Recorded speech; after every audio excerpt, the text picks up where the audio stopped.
E agora atenção, gente, para o nome de quem vai receber em casa esse lindo conjunto de gargantilha e brincos que aparece aí no vídeo. Lindão, né? Pois então. O nome da Felizarda, porque é mulher, tenho aqui em minhas mãos, o nome da Felizarda é Juliana Santos. Parabéns, Juliana. Tenho certeza de que você vai adorar e ficar ainda mais bonita. Aproveite bem o seu presente. Tá bom? E, por favor, Juliana, mande seu WhatsApp com o código de área, o seu endereço completo, para que possamos lhe mandar o seu prêmio, aí no seu endereço bem certinho, tá bom? E você que participou, mas não ganhou, não desanime, porque semana que vem tem mais. É só continuar se inscrevendo no canal, acompanhando os vídeos até o fim, comentando as histórias, dando seu like e ativando o sininho para ser notificada sempre que tiver o vídeo novo, porque a próxima pode ser você. Bom final de semana, pessoal, e continue na parceria do nosso canal A Força do Amor. Bom final de semana e até segunda-feira, se Deus quiser.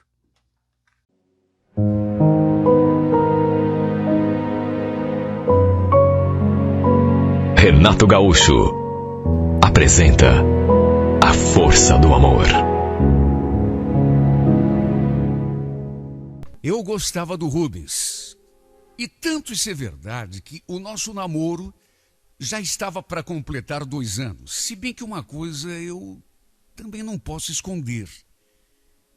Gostava, mas só gostava. Não dá para dizer que eu fosse assim perdidamente apaixonada. Isso não. Porque uma coisa é gostar, outra bem diferente é amar de todo o coração. Ter aquela paixão louca pela pessoa, querer vê-la a todo momento. Com a gente não sei porquê, mas isso não acontecia. Eu estava, digamos, acostumada com o nosso namoro. A gente se dava bem, não brigava, tinha praticamente os mesmos gostos, embora, por outro lado, nossa relação fosse meio morna. Mesmo assim, íamos levando. Os problemas, na verdade, começaram quando ele veio com aquela história de casamento. De uma hora para outra, ele não falava de outra coisa. Parecia ter uma ideia fixa. Mesmo tentando não magoá-lo, eu desconversava. Rubens, para com essa história de casamento.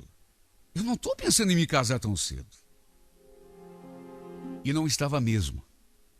Até porque eu ainda era tão moça. Recém tinha completado 20 anos. Não tinha chegado a hora. Eu sentia que ainda tinha muita coisa para viver antes de assumir uma responsabilidade tão grande. Porque casamento não é brincadeira. O problema é que a ideia dele era outra. Qualquer coisa era motivo para ele tocar no assunto. E a verdade é que, aos poucos, aquilo foi me enchendo, foi me irritando. E o pior é que ele ainda queria pular a etapa do noivado, partir direto para o casamento. É como eu já disse, era uma ideia fixa. Claro que isso também tinha um lado bom. Não vou dizer que eu não gostava. Até porque significava que ele me amava de verdade. Só que, ao mesmo tempo, chateava, incomodava, porque a minha ideia não era me casar. Pelo menos não tão cedo. Eu sei que o sonho de toda mulher é entrar de branco na igreja ao som da marcha nupcial. Tudo como manda o figurino. E não é que comigo fosse diferente, eu também tinha esse sonho. Só que não era o meu momento. Eu achava que não tinha chegado a hora. Eu não me sentia preparada. Além disso, por ele insistir tanto com aquela história de casamento, aconteceu que eu comecei a me questionar também se ele era a pessoa certa para mim. Porque, como eu disse, gostar dele, eu gostava. Só que não era aquela paixão, aquela coisa que faz o coração disparar, sentir aquele friozinho na barriga. Bem que eu queria que fosse, mas não era. Então, a uma certa altura, eu comecei a me perguntar, vem cá, será que o fato de eu não aceitar me casar com ele agora, de eu não embarcar nesse sonho dele, é porque eu não me acho preparada Ou é porque de repente ele não seja a pessoa certa para mim? Eu comecei a me questionar. E o fato é que de tanto ele insistir com aquela ideia de casamento, eu acabei me enchendo e um dia desmanchei o nosso namoro. Ele ficou me pressionando, querendo uma resposta, até que chegou uma hora que eu resolvi pôr um ponto final em tudo. A minha mãe não acreditou quando eu cheguei em casa dizendo que tinha desmanchado o nosso namoro. E acreditou menos ainda quando eu disse que tinha feito aquilo porque o Rubens não parava de me pressionar para me casar com ele. A minha mãe achou a coisa mais louca do mundo. Mas, minha filha, você não gosta do Rubens? Eu gosto, mãe, só que o quê, Helena? Ficou louca? Que melhor partido que você quer? Um homem que te ama, um rapaz que já tem casa própria, carro na garagem, um bom emprego e que, acima de tudo, te coloca num pedestal. Que mais que você quer da vida, minha filha? Tem mulher que daria tudo para estar no teu lugar, sabia? Claro que eu sabia. E não era por não gostar dele. Porque, repito, embora não fosse aquela paixão de novela, aquela coisa de tremer a perna, do coração acelerado, eu gostava do Rubens. Na verdade, nem eu mesma consegui me entender. O Rubens era realmente um dos melhores partidos ali do bairro, para não dizer o melhor. Só que é aquela coisa, né? Quando é jovem, sem muita experiência da vida, a gente acaba tomando caminhos dos quais mais tarde acaba se arrependendo. Era o que a minha mãe vivia me dizendo. Você ainda vai se arrepender, menina. A gente, quando é muito jovem, pensa que está fazendo tudo certo, quando na verdade, muitas vezes, está metendo os pés pelas mãos. No meu caso, por exemplo, mesmo gostando dele, não era paixão de cinema, mas eu gostava dele. Só que mesmo assim joguei tudo para o alto, só porque ele começou a me pressionar com aquela ideia de casamento. Mais do que simplesmente terminar, no fim acabei me afastando de vez da sua vida. Meus pais eram separados. Eu morava com a minha mãe aqui em Curitiba. E meu pai tinha ido embora para Francisco Beltrão, depois que se casou novamente. O que eu fiz? Até para me afastar um pouco do Rubens, para ele parar de me procurar, de me pressionar, sim, porque ele não aceitou o fim do namoro. Eu acabei indo passar uns tempos lá na casa do meu pai. Quer dizer, a ideia inicial, pelo menos, era passar uns dias apenas, talvez uma semana, 2, deixar a poeira baixar. Só que chegando lá, eu acabei arranjando um emprego e acabei ficando. Só que mesmo assim, a quilômetros de distância, o Rubens não largou do meu pé. Me ligava praticamente todos os dias, me escrevia, ia me visitar. E cada vez que ele aparecia de surpresa, era sempre a mesma tortura. Porque não era fácil para mim vê-lo choramingando, suplicando que eu voltasse atrás e reatasse o nosso namoro. É como eu já disse, embora não fosse aquela paixão de cinema, eu gostava dele e não sentia nenhum prazer em vê-lo sofrendo por mim. Me sentia mal diante daquela situação. Mesmo assim, continuei firme. Não dei o braço a torcer, até porque, na minha cabeça, era o melhor a ser feito. Olha, só eu sei quantas vezes ele quis me trazer de volta para cá, meio que na marra. Chegava a chorar de tanto que gostava de mim. Dizia que não ia conseguir me esquecer, que preferia morrer a renunciar ao nosso amor. Às vezes ele aparecia de surpresa, e no fim do dia, ficava tentando fazer a minha cabeça para voltar com ele. No fim, até do casamento ele abriu mão, só para não me perder. Helena, então tudo bem. A gente não precisa casar. Se você não quer, a gente não casa. Podemos só namorar. A gente faz tudo do jeito que você quiser. Mas, por favor, Helena, volta para mim. Eu estou sofrendo tanto com essa ausência, com essa distância. a minha resposta era sempre a mesma: não. Olha, coitado. Tenho consciência do mal que fiz a esse rapaz. Se bem que, repito, a minha intenção nunca foi essa. Fazê-lo sofrer nunca me deu prazer, nunca. Longe disso. Eu me sentia mal. Eu queria vê-lo feliz, só que mesmo sem querer, sei que o fiz sofrer demais porque ele queria uma coisa e eu não queria. Até que com o tempo, por conta das minhas negativas, suas ligações foram rareando, ficando cada vez mais espaçadas. Ele também foi parando de escrever, foi parando de ir até a casa do meu pai para me ver, até que no fim, acho que acabou desistindo. Olha, confesso que achei até bom. Me senti aliviada, porque naquelas alturas eu já não estava mais aguentando aquela pegação de pé, aquela insistência. E não era só a insistência, era também o remorso. Eu já tinha esgotado a minha cota de paciência. Na minha cabeça, a melhor coisa que tinha me acontecido era o Rubens ter se dado conta de que entre nós realmente não tinha mais jeito. E nisso o tempo foi passando. Eu dificilmente vinha a Curitiba. Só vinha mesmo num feriado santo, no aniversário da minha mãe. Só que mesmo assim, por conta do meu trabalho, era jogo rápido. Chegava no sábado e já ia embora no domingo. E quando vinha para cá, eu também não via o Rubens. Na verdade, até evitava me encontrar com ele na rua. Até para evitar constrangimento. Até que alguns anos mais tarde, eu tive um problema sério no quadril. O osso da minha perna estava se desgastando demais, precocemente. Eu sentia dores fortíssimas. Doía até na hora de dormir, só para se ter uma ideia.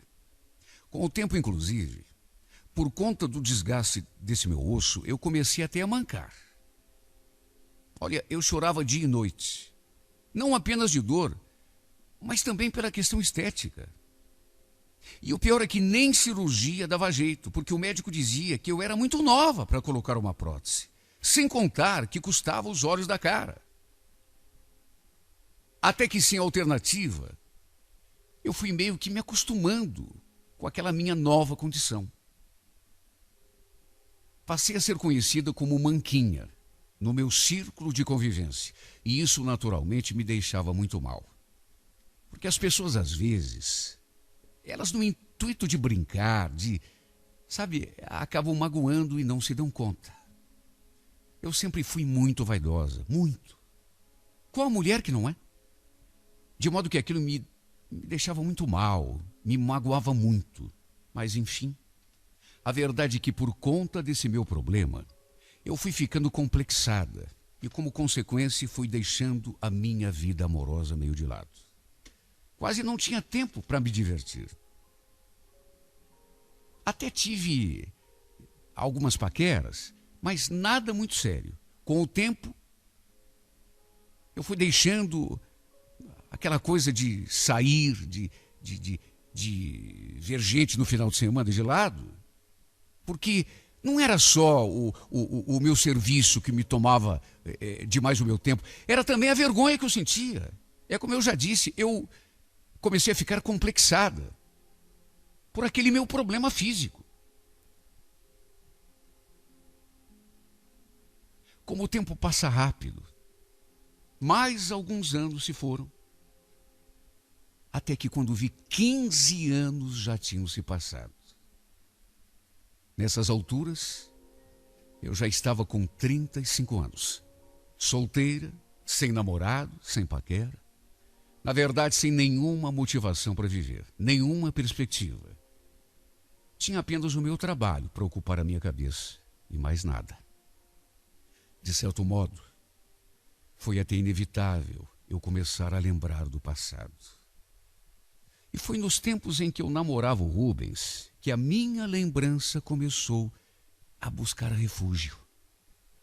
Eu acho que quando a nossa vida não tem graça nenhuma, como acontecia comigo, a cabeça começa a procurar alguma coisa que compense aquilo. A minha vida não tinha graça, era só trabalhar. Compensação afetiva eu não tinha. Então, aos poucos, até sem me dar conta, eu comecei a recordar do passado. E geralmente lembrava dos tempos em que a gente namorava, porque, querendo ou não, tinha sido um tempo feliz para mim. Foi realmente um dos períodos mais felizes da minha vida, se não o melhor. E eu digo isso porque tinha ao meu lado um cara que me amava mais do que tudo, que me tratava como uma rainha, que só pensava em mim, que não fazia nada sem me colocar em primeiro lugar, que queria casar comigo, ter filhos. E eu o que fiz? Desmanchei o namoro. E mesmo gostando dele, o desprezei. Não era aquela paixão de novela, não era. Mas eu gostava dele. Isso é o que é o mais inacreditável. Eu gostava dele. Se não gostasse, tudo bem, daria até para entender, só que gostava. Só desmanchei o nosso namoro porque ele começou a me pressionar com aquela história de casamento. Eu não queria casar. Ou por outra, querer, até que queria, mas não naquele momento. Eu achava que ainda não estava pronta, que era muito nova. Quem sabe se ele tivesse tido um pouco mais de paciência, se não tivesse me pressionado tanto. Quem sabe com o tempo eu tivesse comprado a ideia e hoje estivéssemos juntos. Quem sabe? Só que não.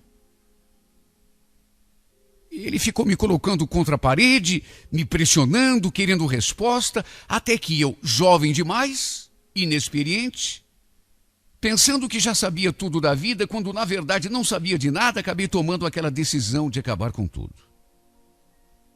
E o fato é que de tanto que eu comecei a pensar na nossa história, na solidão do meu quarto, foi me batendo um arrependimento tão grande, tão grande, tão grande. Brutal.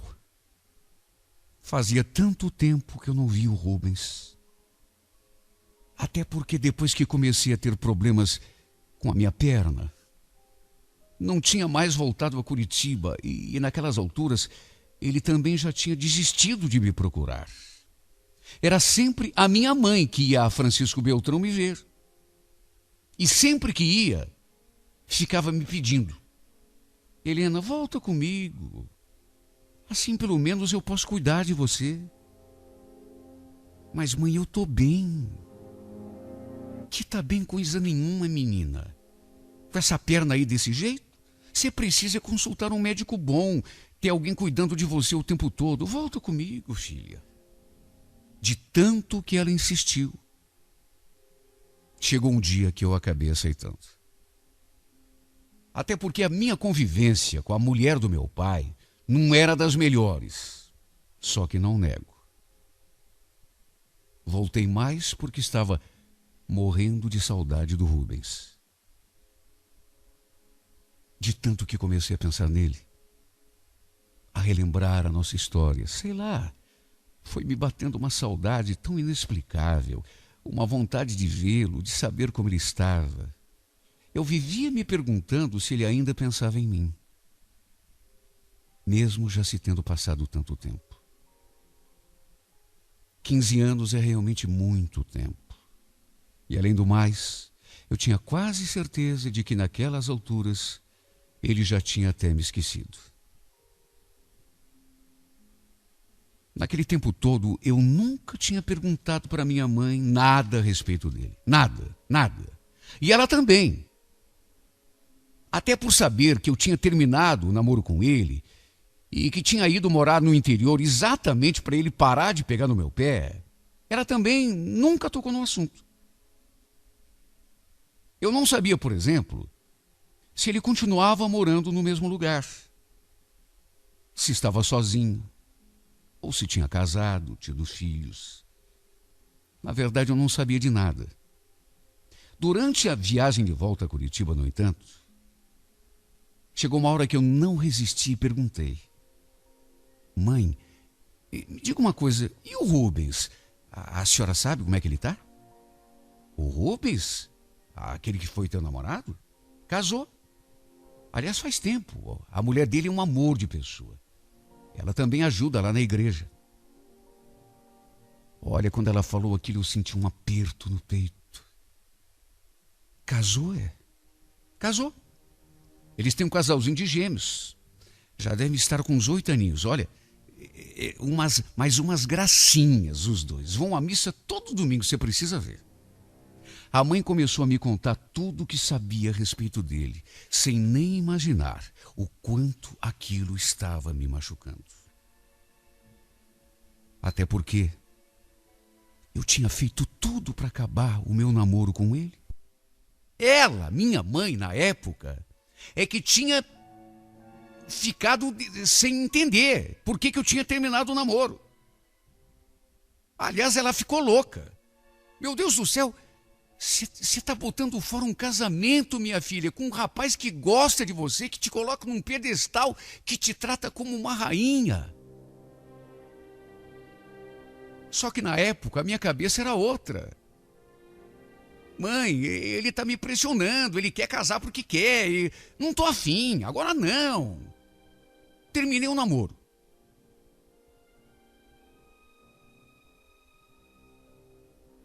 Quer dizer, durante aquele tempo todo, naturalmente, ela pensou que eu nem lembrasse mais dele.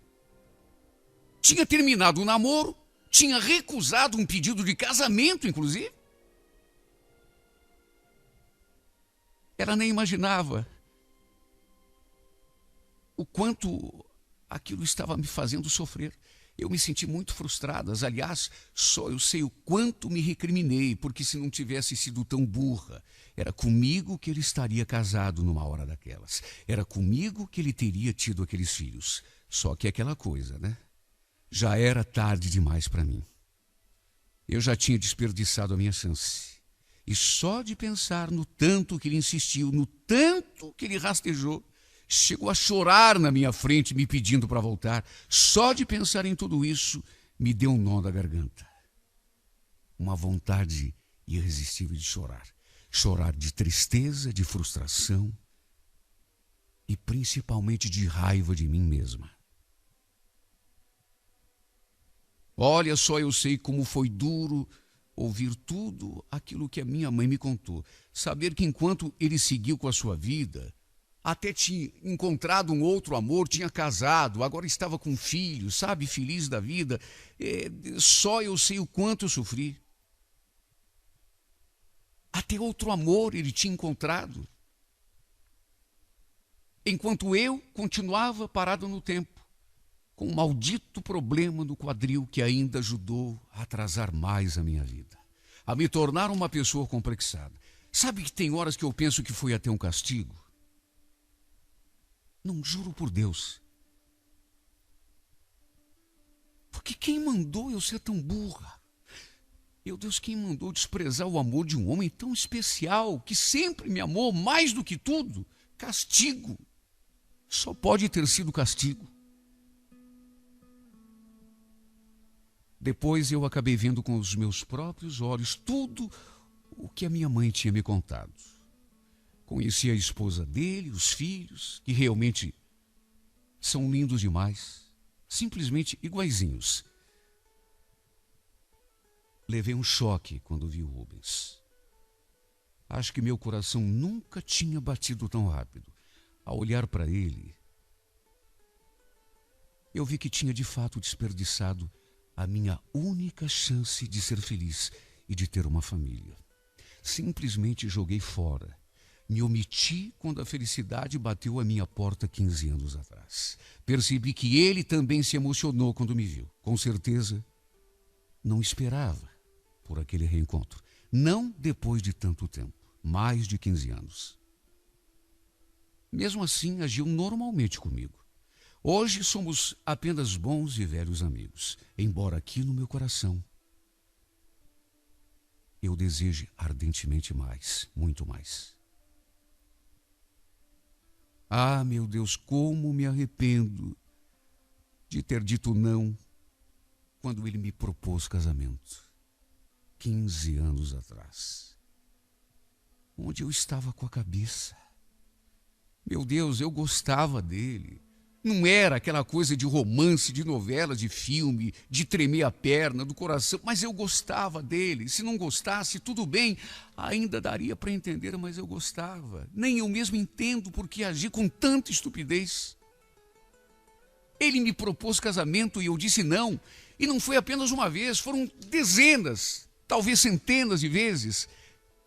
Mesmo depois que eu fui embora, lá para a casa do meu pai, o Francisco Beltrão, ele me procurou incontáveis vezes, implorando mais uma chance. Chegou a dizer: tudo bem, Helena, a gente não precisa casar então. Vamos só namorar. A gente faz do jeito que você quiser. Mas, por favor, meu bem, volta para mim. Eu estou sofrendo tanto com essa distância, com essa saudade. Nem mesmo eu consigo entender.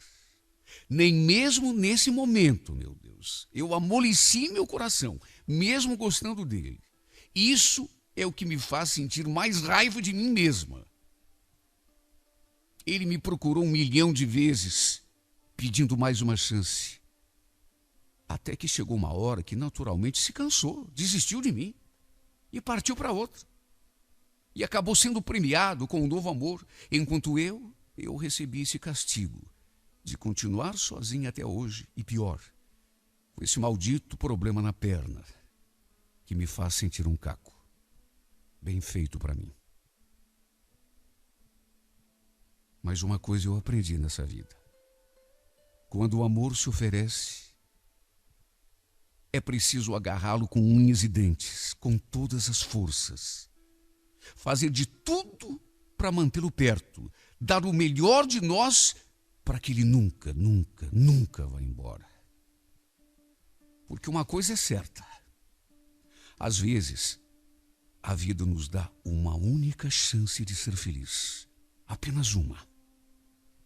E se a gente não aproveita, se a gente deixa escapar, aí já era.